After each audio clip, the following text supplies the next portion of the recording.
Smart machine dito ay ginamit ng 6 na araw na may total meters na 65 meters. Ito ang printer head. Ito naman ang cupping.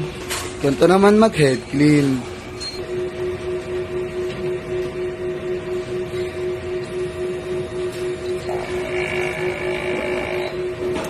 Punasan ng wiper pagkatapos mag-head clean.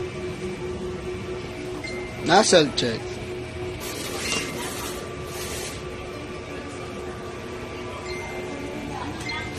Laming in-house order ang pending namin ay goods for 24 hours at wala kaming branch fulfillment ngayong week.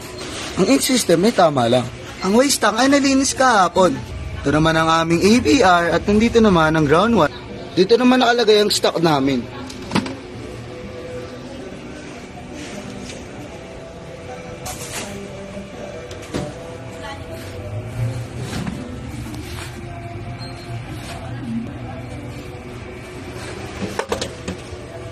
Dito naman ang unused. Sakto lang ang stock namin. Ito naman ang records ng mga nagamit. Ito ang para sa sayan. Ito ang para sa sayan. Ito ang magenta. Dito naman ang sa BB. Ito naman ang para sa black. Ito naman ang para sa sable paper roll. Ito naman ang aming daily output. Ito naman ang aming daily checklist. Dito naman ang aming backup ng ICC profile.